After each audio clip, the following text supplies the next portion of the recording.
సర్వలోక సృష్టికర్తయ్యను ప్రభు అయినటువంటి యేసుక్రీస్తు నామమున మీకందరికీ స్థానికంగా చేరవచ్చిన విశ్వాసులకును సంఘ పెద్దలకును దైవ సేవకులు దైవ సేవకులందరికీ ప్రభు యేసుక్రీస్తు నామమున ఆరాధించడానికి మనం వాక్యంలోకి వెళ్ళక మునుపు అనగా ఆరాధించడానికి సమయం మనకు అనుగ్రహించక మునుపు దేవుని వాక్యాన్ని మనం చదువుకొని దానిని ధ్యానించి ఆ ప్రకారంగా మనం దేవుని వాక్యాన్ని ఆధారం చేసుకుని మన ప్రభువుని మనం ఆరాధించుకోం కాక. రండి, మార్కు సువార్త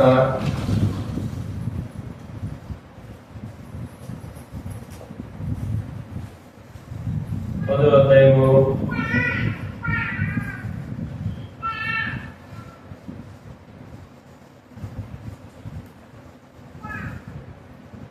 46 నుండి 52 వరకు మార్చి చదువుకుంటాం.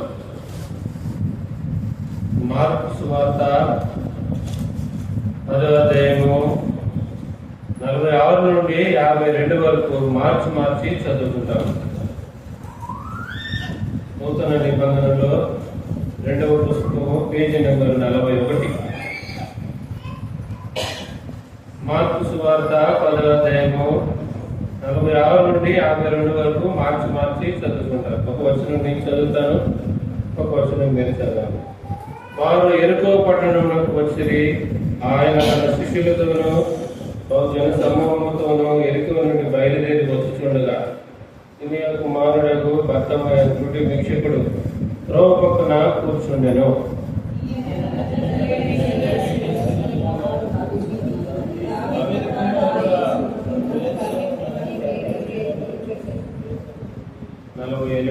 ఊరుకుండమని అనేకులు వారిని గద్దించింది గాని వాడు దావీదు కుమారుడా నన్ను కరుణించమని మరి ఎక్కువగా కేకలు వేస్తున్నాడు.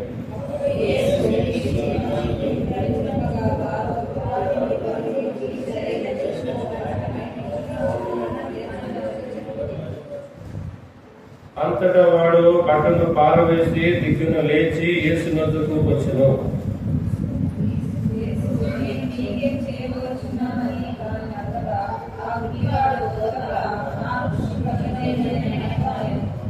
అందుకు యేసు, నీవు వెళ్ళము, నీ విశ్వాసము నిన్ను స్వస్థపరచునని చెప్పాను. వెంటనే వాడు త్రోవను ఆయన వెంట చూపు పొంది వెళ్ళెను. అంటే ప్రార్థన చేసుకుంటాం. ఆరోగ్యము అవకాశం ఉన్నవాడు మోకరించండి, ప్రార్థన చేసుకుంటాం.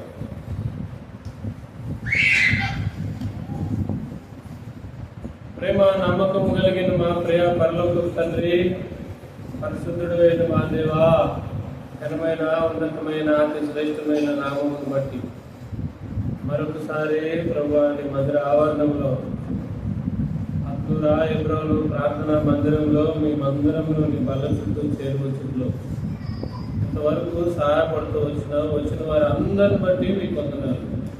ఇంకా రావాల్సిన వారు ఉన్నట్లయితే నడిపించండి. వారి ప్రయాణంలో మీరు తోడుగుండి క్షేమంగా నీ మందిరానికి నడిపించండి. ఇంతవరకు ప్రభువా కోడికలు ప్రార్థనతో ప్రారంభించుకొని పాటలు పాడగలుగులో నీ కృపను మాకు అనుగ్రహిస్తూ వచ్చినారు. చక్కగా పాటలు పాడలేమని నీ సన్నిధానంలో ఒప్పుకుంటూ ఉన్నాం. ఇంకా నేర్చుకొని ఇంకా ప్రభువా మయంకరంగా అనేక నూతన ఆత్మల రక్షణార్థమై నీ పాటలు మేము పాడగలిగినట్లుగా మాకు నీ పాటలు నేర్పించవలసిందిగా ప్రార్థిస్తున్నాం.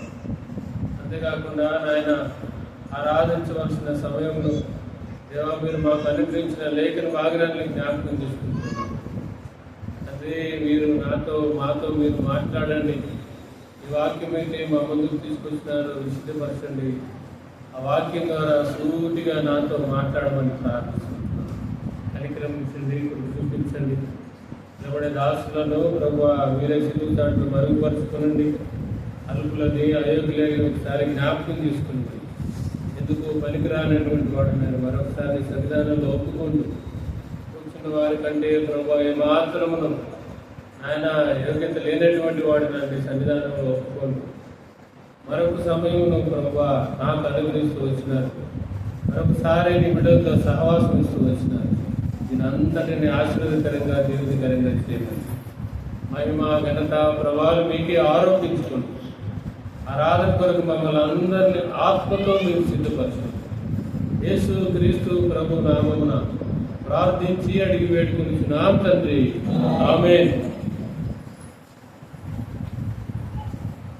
చేరుతున్నటువంటి దేవుని ప్రియ సంగమా, మరొకసారి వాక్య పరిచర్యను మీకు ఎలా చేయటకు దేవుడు నాకు అనుగ్రహించిన సమయాన్ని బట్టి కూడా దేవునికి ఎంతగానో వందనాలు.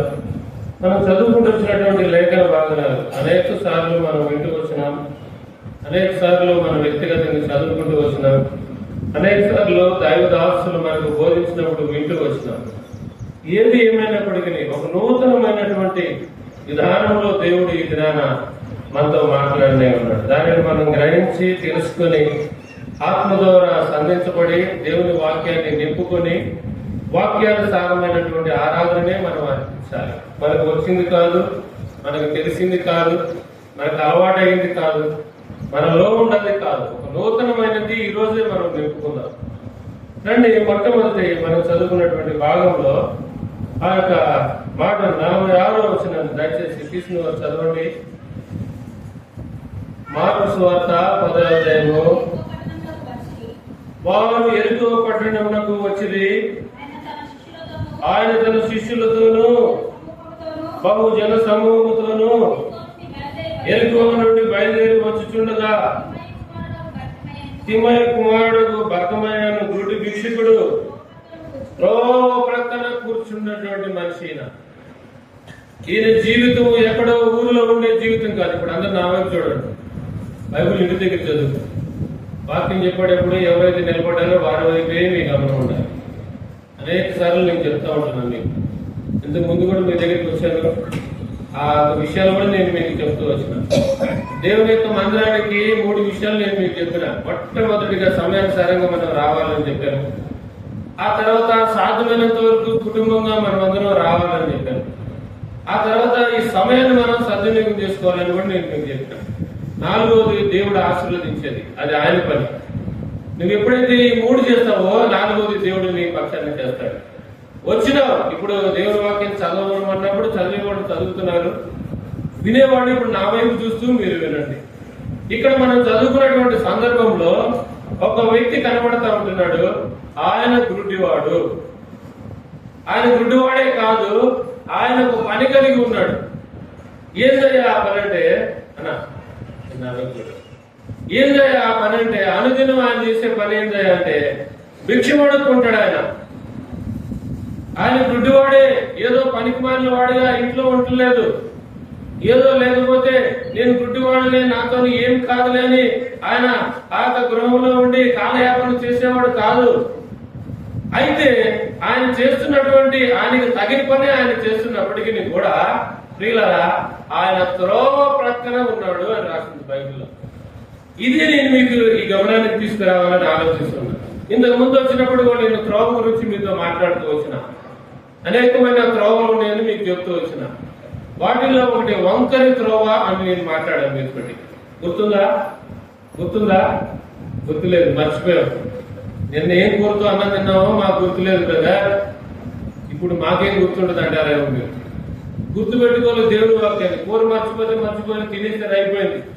కానీ దేవుని వాక్యం అటువంటిది కాదు.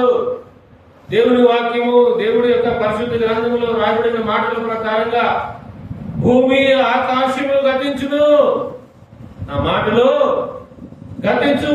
వాక్యమే నీ జీవితాన్ని మార్చేది, వాక్యమే నిన్ను ఆదరించేది, వాక్యమే నిన్ను సంతోషపరిచేది, వాక్యమే నీ దుఃఖంలో నిన్ను నిట్టూర్పులో ఉన్నప్పుడు నిన్ను సహకరించేది, లేకపోతే నీకు తోడుగా ఉండేది, నీతో మాట్లాడేది దేవుని వాక్యమే. ఆ వాక్యాన్ని మర్చిపోతే ఎంత దౌర్భాగ్యులు ఉన్నారు, ఎంత బుద్ధి లేని వాడు, ఎంత దౌర్భాగ్యులు, ఎంత బుద్ధి లేనటువంటి వారు. మనం చూడండి, వాక్యాన్నే మర్చిపోతున్నాం. సరే, ఏదో మీరు చెప్పిన మాటలు మర్చిపోయారు. మీ జీవితంలో మీరు చదివినప్పుడు ఆ వాక్యం ఏమైనా గుర్తుంటుందా? ఆ వాక్యం ఏమైనా శ్రమంలో పనికొస్తుందా? ఆ వాక్యం ఏమైనా ఇరుకుల్లో పనికొస్తుందా? ఆ వాక్యం ఏమైనా ఇబ్బందుల్లో పనికొస్తుందా? ఆ వాక్యం నీతో ఏమైనా మాట్లాడనుందా? ఆ వాక్యానుసారంగా నువ్వు జీవించాలని ఇష్టపడ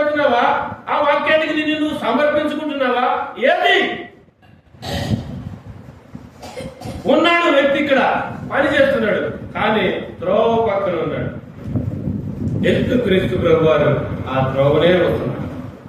ఎంత మంచి దేవుడు, ఎంత మంచి దేవుడు మన దేవుడు.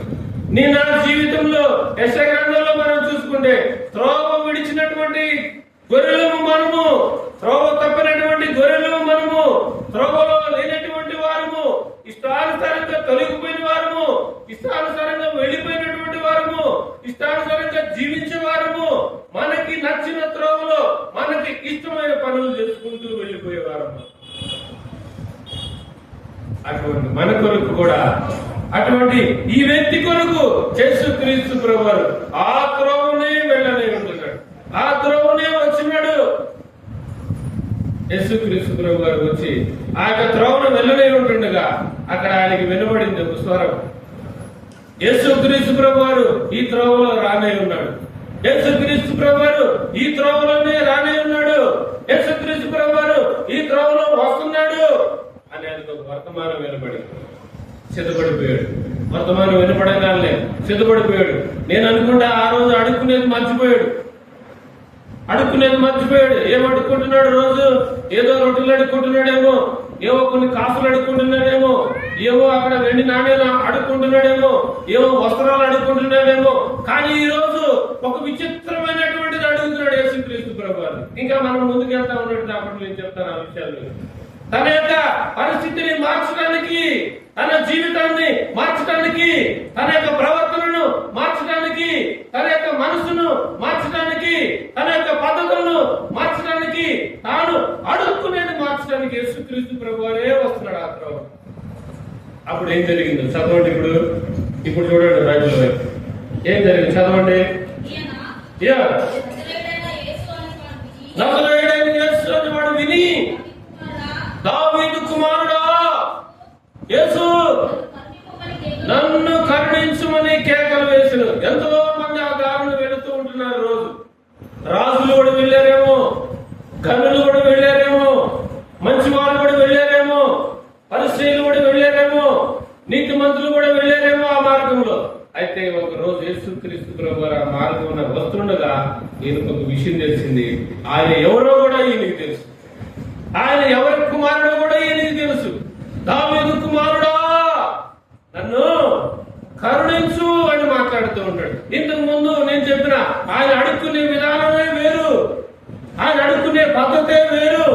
ఆయన త్రోవ పక్కన ఉండి త్రోవలో ఉండకుండా, మార్గంలో లేకుండా, ఆయనకి ఇష్టమైనటువంటి స్థలంలో, ఆయనకి నచ్చిన స్థలంలో, ఆయనకి కంఫర్టబుల్ ఉన్న స్థలంలో కూర్చొని అడుక్కునేవాడు. ఏమని? అయ్యా ఒక రొట్టి ఇవ్వండి, అయ్యా కొంచెం ఒక బట్టలు ఉంటే ఇవ్వండి, అయ్యా కొంచెం ఏదైనా ఎవరుంటే కొంచెం పోయండి, అయ్యా కొంచెం రాగులు ఉంటే పోయండి, కొంచెం లేకపోతే జొన్నలు ఉంటే పోయండి, అయ్యా లేకపోతే కొన్ని నాకు రొట్టెలుంటే ఇవ్వండి అని అడుక్కునే వ్యక్తి ఈరోజు యేసుక్రీస్తు ప్రభువారు మాట్లాడుతున్నాడు.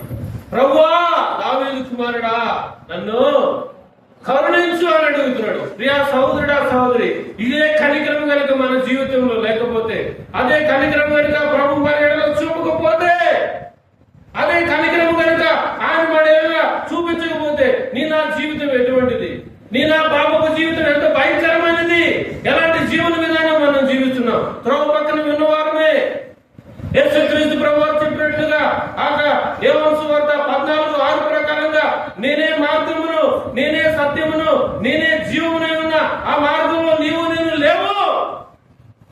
ఎక్కడున్నామంటే మనకి ఇష్టమైన త్రోవ తప్పిపోయినాం, త్రోవ తొలగిపోయినాం, ఇష్టానుసారమైన జీవితం, అలవాట్లలో ఉన్నాం, ఆచారాల్లో ఉన్నాం, కోరికల్లో ఉన్నాం, సమస్యల్లో ఉన్నాం, ఇరుకుల్లో ఉన్నాం, ఇబ్బందుల్లో ఉన్నాం. ఇంకా చెప్పాలంటే నీకు నచ్చినట్టుగా నేను జీవిస్తూ ఉంటున్నావు. ఆ ప్రభులోనికి అక్కడికి యేసు ప్రభు వచ్చినాడు. ఎలాగొచ్చినాడు? సువార్త ద్వారా వచ్చినాడు. ఎలాగొచ్చాడు? సువార్త ద్వారా నీ కొరకు నాకు అనిపిస్తుంది. అదే క్షమాపణ, అదే కనికరము, అదే ప్రేమ నీకు నాకు లేకపోతే ఎంత భయంకరమైనది. ఈయన జీవితంలో ఏం జరిగిందో చూడండి. చదవండి. కింద వచ్చినావు. ఊరకుండమని అనేకులు వాడిని గర్దించారట. రే గుడ్డుడా, ఇప్పుడు నా వైపు చూడండి. అరే గుడ్డుడా ఊరుకుంటున్నా, ఎందుకు రాగుతాం? రోజు అరిచేస్తే మా చెవులు పోతున్నాయిరా, నీ అరుపులు వెళ్ళాక అడుక్కుంటున్నాయి కదరా నువ్వు.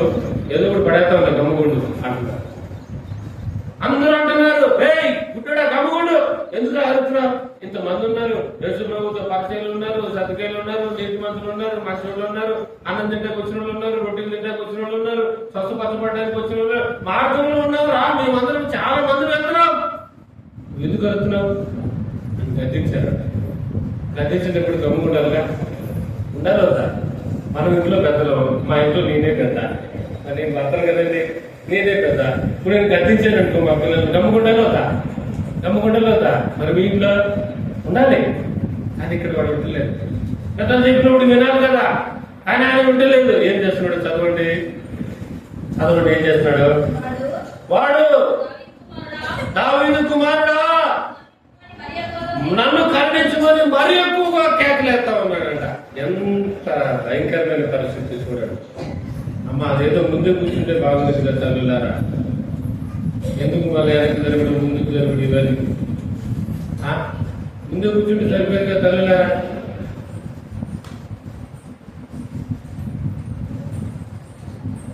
దావీదు కుమారుడా నన్ను కరుణించమని మరీ ఎక్కువగా కేకలేస్తా ఉంటున్నాడు. ప్రియులారా, మొట్టమొదటిసారి అడిగాడు, అయ్యా నన్ను కరుణించు దావీదు కుమారుడా అన్నారు. ఇతరులు ఊరుకోవట్లేరు, పక్కవారు ఊరుకోవట్లేరు, పడుచు వారు ఊరుకోవట్లేదు, లేదా అన్నదమ్ములు ఊరుకోవట్లేరు, అక్క నెలలు ఊరుకోవట్లేరు. ఎప్పుడో ప్రభుని నమ్ముకున్నావు, ఎప్పుడో ప్రభుని అంగీకరించినావు, అది రహస్యంగా నీ హృదయంలో జరిగింది. నువ్వు మందిరానికి రావాలనుకుంటున్నావు, మందిరంలో కనబడాలనుకుంటున్నావు, మందిరంలో ప్రార్థించాలనుకుంటున్నావు. నీ ఇరుగు పొరుగు ఊరుకోరు, నీ అన్నదమ్ములే ఊరుకోరు, నీ అక్క చెల్లెలే ఊరుకోరు, నీ బంధువులే ఊరుకోరు.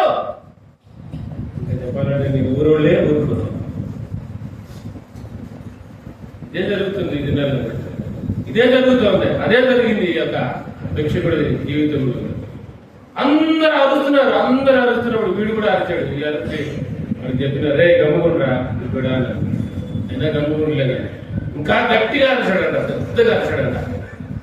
ఆ పిలుపు ఎక్కడికి వెళ్ళింది చెప్పండి? ఇప్పుడు పిలుపు ఎక్కడికి వెళ్ళింది? యేసు క్రీస్తు ప్రభువారు. ఎంతో మంది ఉన్నారు పిల్లలు అక్కడ, ఎంతో మంది ఉన్నారు. లేరని నేను చెప్పను. సమూహం అని రాసింది అక్కడ, బైబిల్లోనే రాసింది. ఒక సమూహంతో యేసు ప్రభు త్రోవలో వెళ్తా ఉన్నారు. జరిగిన విషయం యేసు ప్రభుకు వినపడింది. ఆ దీన స్వరం యేసు ప్రభుకు వినపడింది. ఆ మొరపెట్టే విధానం దేవుడికి వినపడింది. అవసరత కలిగినటువంటి స్వరం దేవుడికి వినపడింది. అక్కడ కలిగిన స్వరం దేవుడికి వినపడింది. ఎవరో నన్ను పిలుస్తున్నారు, ఎవరో నన్ను కేకలు వేస్తున్నారు, ఎవరో ఎవరో ఎవరో అని యేసు ప్రభుని చూశాడు. ఆ మాట చదవండి, చక్కగా చదవండి. అప్పుడు యేసు నిలిచి వారిని పిలువడని చెప్పుగా, వారు నా గుడ్డివాడిని పిలిచి, మా ధైర్యం తెచ్చుకో, ఆయన నిన్ను పిలుస్తున్నాడు యేసు ప్రభు వారు, లెమ్మని వాడితో చెప్పారు. ఇంకా చదవ. అంతటి వాడు బట్టను పారవేసి దిగ్గున లేచి యేసు ప్రభు వారి దగ్గరికి వచ్చినాడు. యేసు ప్రభు నిలిచిపోయాడు. ఇది ఇక్కడ చెప్పవలసిన మాట. నేను మీరు మొట్టమొదటి మాట ఏంటంటే యేసుక్రీస్తు ప్రభువారిని అడుగుతూ ఉంటున్నాడు. అడుక్కునేటువంటి విధానం మారిపోయింది. ఇదే నేను చెప్పవలసిన మాట. ఇంకా చెప్పాలని పిల్లలు ముందుకు వెళ్ళిపోయిన తర్వాత అక్కడ రాసిన మాట, యేసు ప్రభు వారు నిలబడిపోయినాడు. ఎవరి కొరకు? ఒక రాజుగారి కొరక? ఎవరి కొరకు? ఒక గొప్ప వ్యక్తి కొరక? ఎవరి కొరకు? ఒక నీతిమంతుడి కొరక? ఎవరి కొరకు? ధనవంతుడి కొరక? ఎవరి కొరకు? ఎవరి కొరకు అండి? గురుడి భిక్షకుడి కొరకు. ఎవరు ఎన్నిక లేనటువంటి స్థితి. ఆయన విషయంలో అయితే త్రోవలో నిలిచిపోయినాడు యేసుక్రీస్తు ప్రభువారు. నీ విషయం నా విషయం అయితే ఈ భూమికి ఆకాశానికి మధ్యన ఆ కలువరి శిలువలో వేలాడుతూ వచ్చినాడు. ఆ విషయంలో వీధుల్లో కొట్టబడుతూ వచ్చినాడు. నీ విషయం నా విషయం. ఆ గుడ్డివాడి కొరకు అయితే ఆ వీధిలో ఆగిపోయినాడు, లేకపోతే ఆ మార్గంలో నిలిచిపోయాడు. ఆయన నీ కొరకు నా కొరకు ఆ కలువరి శిలువలో నిలబడ్డాడు. ఆయన 3 మేకుల మీద ఆయన పొందినటువంటి గాయాల ద్వారా రక్తంలో కారుస్తూ ఆయన నిలబడిపోతూ వచ్చినాడు. ఎప్పుడైతే నువ్వు ప్రభువును నమ్ముకున్నావు, ఎప్పుడైతే నువ్వు ప్రభువును అంగీకరించినావో, ఎప్పుడైతే ప్రభు దగ్గరికి వచ్చినావో, ఆయన బిడ్డకి ఎప్పుడైతే మారిపోయినావో, నీ జీవితంలో ఇవి మారిపోయో లేవో ఒకసారి చూసుకో. ఆ తర్వాత మనం ప్రభువుని ఆరాధిద్దాం. రండి, ఈ మాటల్లోనే ఉన్నాయి. మొట్టమొదటిగా ఈయన జీవితంలో ఏమి మారిందో నేను మీకు చెప్తాను. రండి, 10:47 చదవండి. ఇప్పుడు 10:47 మళ్ళీ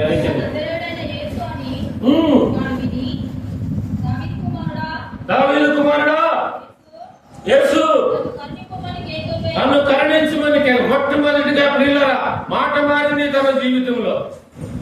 ఎప్పుడైతే యేసుక్రీస్తు ప్రభువారిని నీవు నేను అంగీకరించినామో, ఇప్పుడు వినండి, ఇప్పుడు ఆ గుడ్డి భిక్షకుని గురించి మీకు అంత వివరం చెప్పిన, ఆ తర్వాత ఆయన జీవితంలో జరిగినటువంటి మార్పులు ఇప్పుడు నేను చెప్తున్నా. ఏదో ఒక మార్పు నీ జీవితంలో జరిగి ఉండాలి. ఆ మార్పును బట్టి ప్రభుని ఆరాధించుతున్నా, ఆ మార్పును బట్టి ప్రభు సన్నిధానంలో సాగినప్పుడు, ఆ మార్పును బట్టి ప్రభుని ఆత్మతో సత్యముతో ఆరాధించు. మొట్టమొదటిగా తన జీవితంలో ఏం మారింది అంటే మాట మారింది. 10:47 ప్రకారంగా ఎలాగ మారింది? ఇంతకు ముందు నేను చెప్పిన ఆయన అడుక్కునే విధానం, అయ్యా నాకు కొంచెం రొట్టెలు ఇయ్యండి, అయ్యా నాకు కొంచెం ఎవరు పోయింది, లేకపోతే కొంత వస్త్రాలు నాకు ఇయ్యండి అడుక్కునే వ్యక్తి ఇప్పుడు అంటున్నాడు, నజరేయుడైనటువంటి యేసుకి, లేకపోతే దావీదు కుమారుడా యేసుక్రీస్తు ప్రభువా నన్ను కరుణించు కనికరము కోరుకుంటున్నాడు. కనికరాన్ని అడుక్కుంటున్నాడు యేసుక్రీస్తు ప్రభు దగ్గర. మొట్టమొదట మాట మారింది. ప్రభువును నమ్మిన తర్వాత నీ జీవితంలో, నా జీవితంలో మాట మారిందా? అవే మాటల పరీక్ష చేసుకో, అవే మాటల పరీక్ష చేసుకో. ఇంకా మారకపోతే ఇప్పుడైనా అవును ప్రభువా నిజంగా మారు మనసు పొందా, పాపాలు ఒప్పుకున్నా, క్షమించినావు, రక్తంతో కడిగావు, సంఘంలో చేర్చావు, నా మాటను మారుగా అంటావా? మార్చుకో, ఇప్పటికైనా మార్చుకో. ప్రభు నేను అడుగుతాను, ఇంకా మారకపోతే. ఆ గుడ్డివాడి జీవితంలో మాట మారింది. రెండవదిగా చూడండి, అది 10:50 చదవండి.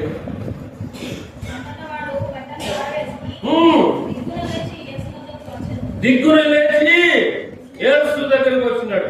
తన యొక్క వస్త్రం మారిపోయింది. లేదా? పాత వస్త్రాలు నీకు వద్దు, పాపపు వస్త్రాలు నీకు వద్దు, మరణ వస్త్రాలు నీకు వద్దు, భయంకరమైన దుస్థితి మనకు వద్దు, ఆ పాత జీవితం మనకు వద్దు అనుకుని పారవేశాడంటే దాన్ని పడేసేవా? నీ పాపపు జీవితాన్ని మర్చిపోయావా? నీ పాపపు మాటల్ని మర్చిపోయావా? నీ పాపపు బ్రతుకుని ఇంకా ఉందా నీ జీవితంలో? ఇంకా గుర్తొస్తున్నాయి అప్పుడప్పుడు? అలా రోజులు తిట్టలే, అలా రోజులు కొట్టలే, అలా రోజు అన్నమాట అన్నాలే, అలా రోజు బూతులు మాట్లాడాలి. ఇంకా గుర్తొస్తున్నాయా? ఇంకా ఇంకా మర్చిపోవాలి కదా. ఇంకా నువ్వు మర్చిపోరాడు. మొట్టమొదటిగా గుడ్డి భిక్షకుని జీవితంలో మాట మారింది. రెండవది ఏం మారింది? వస్త్రం మారింది. రెండవది. మూడోది చూడండి, ఆ తర్వాత చదవండి. అదే 50 కొంచెం ముందు చదవాలి.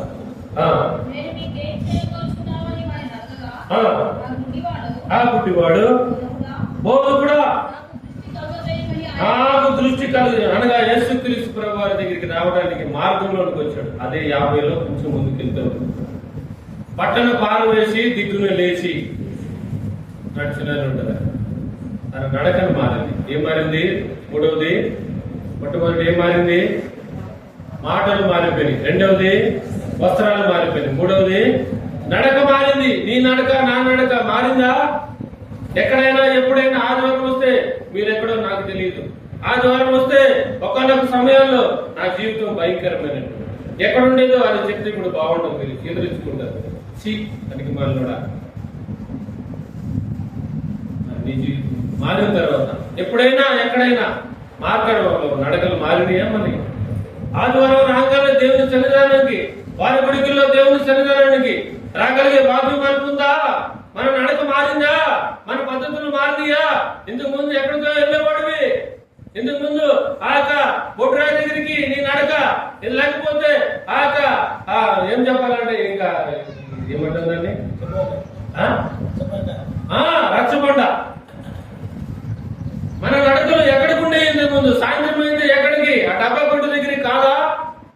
ఆ రచ్చబండ దగ్గరికి కాదా? మన నడకలు మారినాయా? మన నడక మార్పు చెందిందా? మన నడక మారితేనే ఆరాధించు, మారకపోతే లేదు.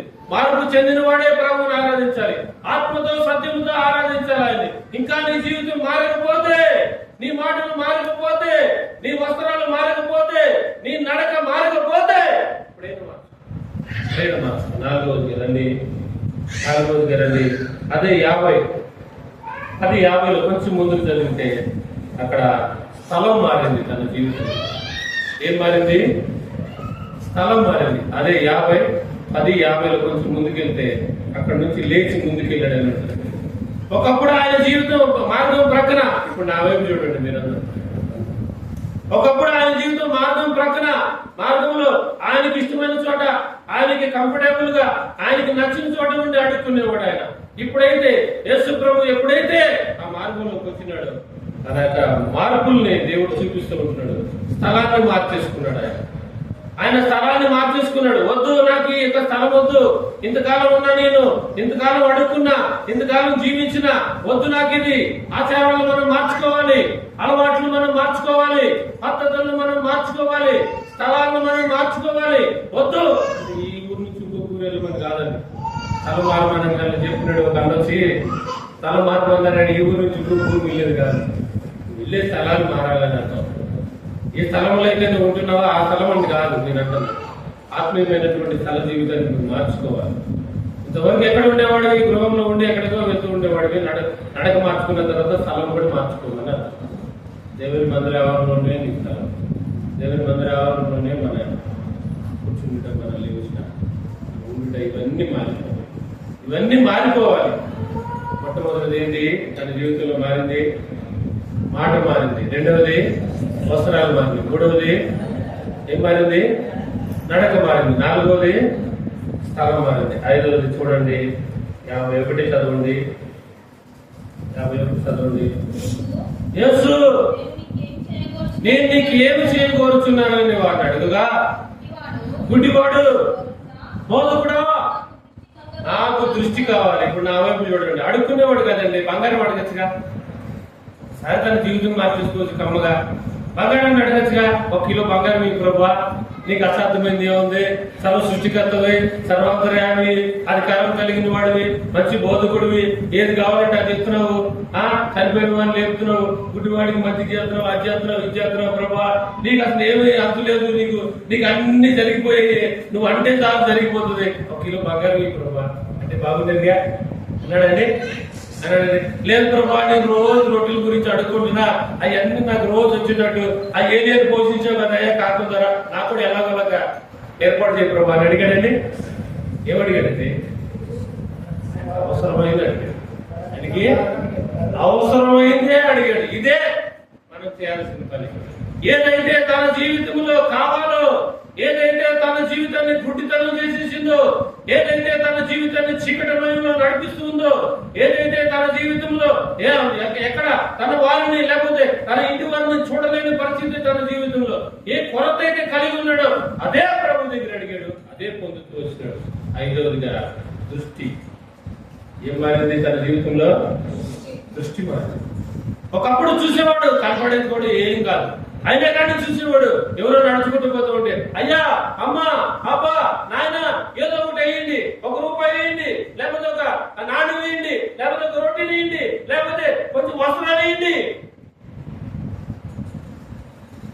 జీవితంలో ఐదవదిగా మారింది ఏంటి? దృష్టి. రండి 6వది చూడండి. 6వది చూడండి. 52 చదవండి. 52, 10:52. అందుకు యేసు,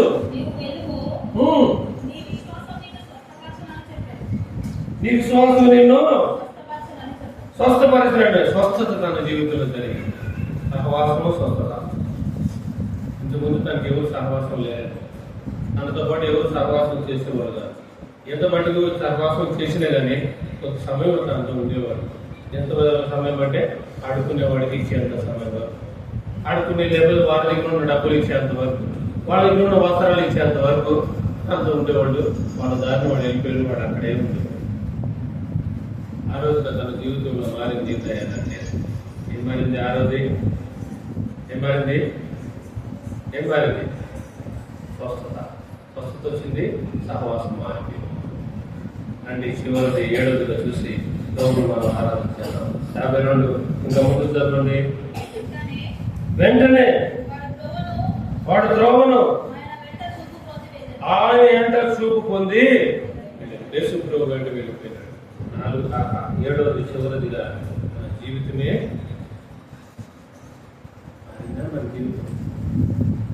మన జీవితం ఎప్పుడైనా గుర్తించవద్దన్నా చక్కగా మార్గం పొంది, పాప క్షమాపణ పొంది, రక్షింపబడి, బాప్తిసం తీసుకుని దేవుని మందిర ఆవరణలో సంఘంలో చేర్చబడ్డావా?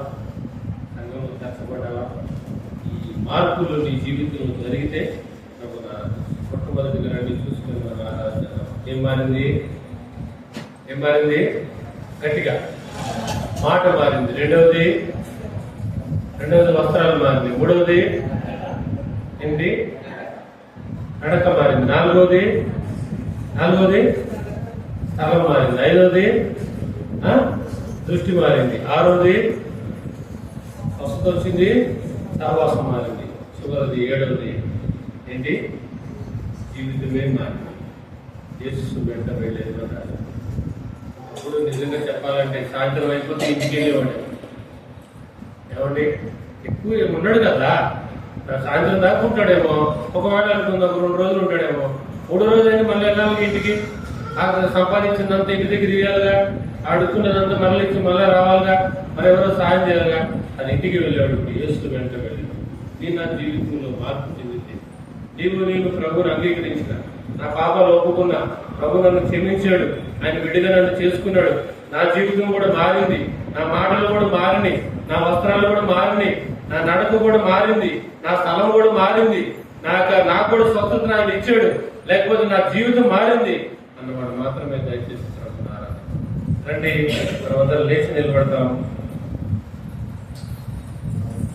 చిన్న పల్లవి పాడతాము. సండే స్కూల్కి వెళ్తారు. సంఖ్య 198 నామం